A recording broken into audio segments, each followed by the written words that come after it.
सत्य बात है मास्टर साहब, इस गीत को आपने बजाया, संकेत किया हारमोनियम से।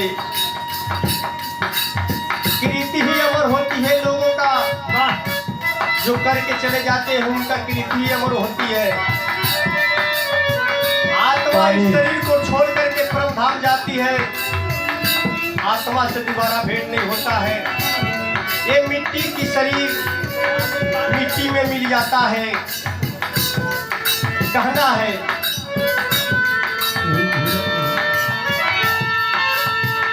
यार ना मिली भाई, यार ना मिली भाई, यार ना मिली जही जय तू अकेले जोड़ी दार ना मिली।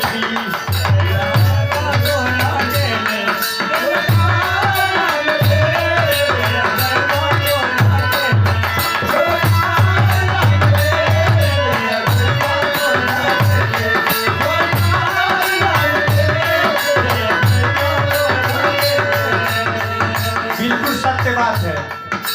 चार जनी का हार बन के डोरी लेके जाएंगे, एक दिन विदा हो जाए के बाद धरती से। यार ना मिली,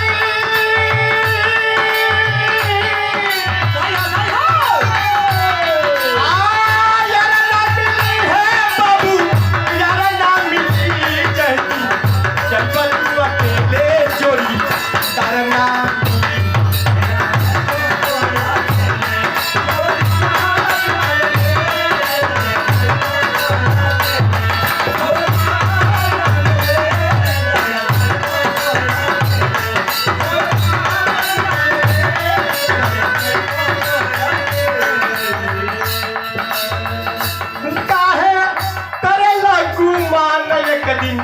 जय बजर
भजिया हरि जी के नाम सुफल होई तोहरो काम।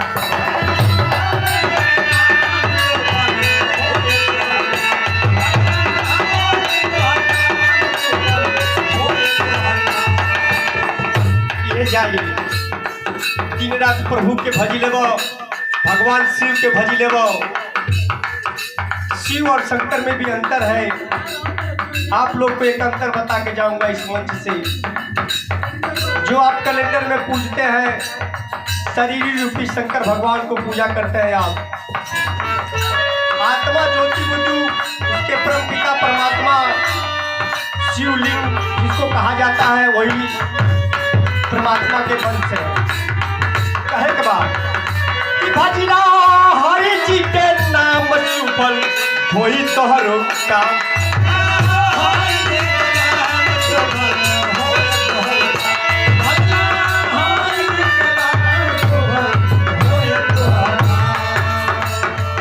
भजिया हरि जी के नाम सुफल होई तोहरो काम।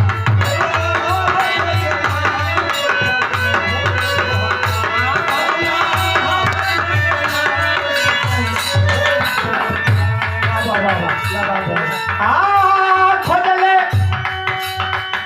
खोजले तोहरो के यार ना, दिलदार ना मिली है बाबू, जय तू अकेले जोड़ी तारा ना मिली।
अमित कहेले कहू यार ना मिली है बाबू जईब तू अकेले जोड़ीदार ना मिली।